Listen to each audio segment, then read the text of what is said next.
If you've ever sat in a classroom, you know the feeling. Half the room is checked out because the pace is too slow, and the other half is quietly panicking because they've already fallen behind. We usually blame the curriculum or the teacher for this mismatch, but it's actually an issue of physics. The human brain has strict biological limits on how much data it can process and track in real time. As you step out of the classroom and into the modern workforce, relying on someone else to pace your development becomes a liability. Navigating the AI era requires understanding the hidden mechanics of how you actually acquire a new skill. Technical software and specific job knowledge now have a shorter shelf life than ever. Mastering the underlying architecture of learning ensures you can rebuild your own capability whenever the industry shifts. Bloom's taxonomy is a 6-tier cognitive skill tree. At the base, remembering and understanding form the groundwork. Moving up, applying and analyzing force knowledge into realistic situations. Finally, the peak involves evaluating and creating entirely original work. You cannot skip to the top. Trying to evaluate a strategy before you understand its components results in empty guesswork. Cognitive growth moves strictly sequentially through these steps. To optimize this progression, an instructor needs to know exactly which level you are currently operating on, and then perfectly calibrate their next question to push you precisely one tier higher. Biologically, human working memory has a strict limit, holding roughly 7 distinct pieces of information at once. Now, place that instructor in a room with 30 students, each at a different level. Tracking and adjusting support for everyone simultaneously is a mathematical impossibility. Educators exert massive effort to spot when a student is struggling and guide them back on track, using intuition and experience to combat this physical constraint every single day.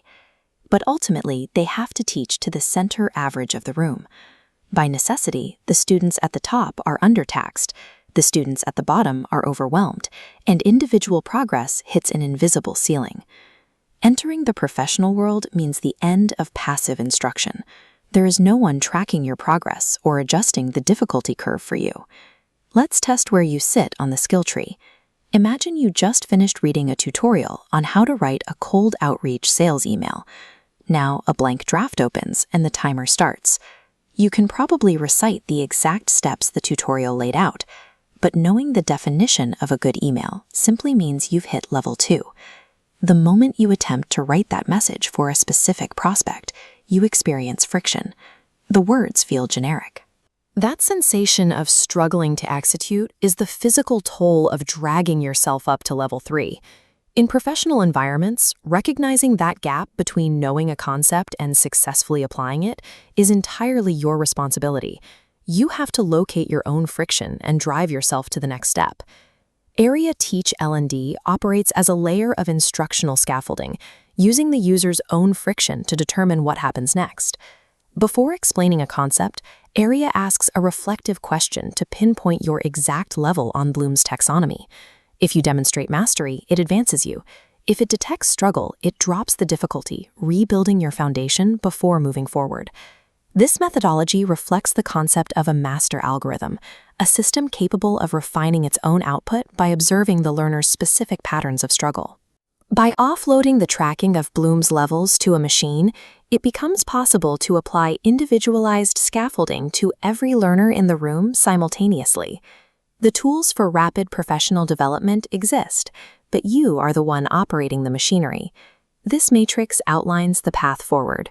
You have the 6 tiers of Bloom's taxonomy to map your capability, your own active responsibility to push through cognitive friction, and ARIA's adaptive scaffolding to guide you through the breakdowns.